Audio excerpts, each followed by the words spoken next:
Mai sanko ne ya tsintuwa damin kuɗaɗen daloli ya tsinta a ƙasa yana tafiya a hanya Allah sarki. Haba ai yana ɗaukan kuɗin nan kawai sai farin ciki ya ce kai zai je ya buga caca da wannan kuɗi saboda ya ciyo wasu kuɗaɗen ma. Ya je gidan caca ya ce a bashi tikiti ƙarami aka ce babu sai babba sosai ya ce to shikenan babban fa miliyon ɗaya ne fa saboda yana da kuɗi ya siya tikiti miliyon ɗaya. Haba da ya karci cacan nan kawai sai ya sake cin wani kyautan miliyon ɗayan kuma Allah sarki kai mai sanko yana ta farin ciki.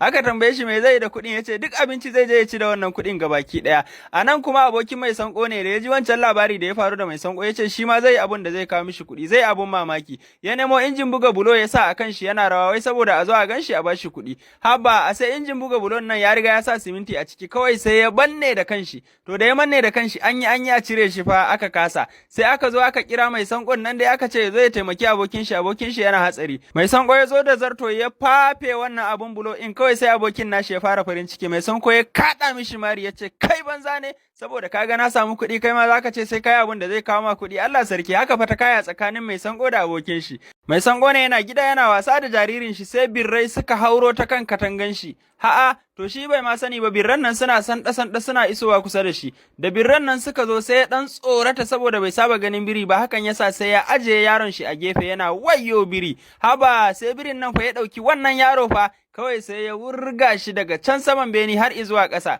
A'a kawai ba yaro kam sai ya mutu ba mai sanko ya kurma ihu hakan yasa ya haukace. To da ya haukace kawai ya ce garin ma zai bari yayi sanda ya zo ya nemo wata helicopter da take kokarin tashi sai ya dane kan kafan wannan helicopter. Ha'a ba saba yin haka ba fa amma shi saboda mai tabo hankali ne sai yayi. Haba har an fara tashi sama ma pilot din sai ya fahimci cewa gaskiya kaman akwai dan nauyi fa akan wannan helicopter. Ya dan leka sai ya fahimci akwai mutum sai ya ki tafiya sama sosai. Mutane kuma da suke ganin abin da yake faruwa suke cewa sai mai sanko sai mai sanko sai mai sanko kawai daga ƙarshe aka dauke shi aka kai shi gidan yari. To da aka yi bincike sai aka fahimci cewa ai yana da tabo hankali sai aka ce kai a tura shi asibiti kawai shine ya dace da shi ba wa gidan yari ba Allah sarki. A lokacin da mai sanko yake likitan shi ya taba fadawa soyayya da wanda yake yi ma jinya fa. Shi likita ne amma an kawo wata kyakkyawar mata yana mata jinya kawai sai ya fara son ta. Haba har abun yake mishi gizo a kokolon shi yake cewa ai wannan ya ma santa tun a yaranta wallahi santa yake sosai kawai ba sai ta mutu ba.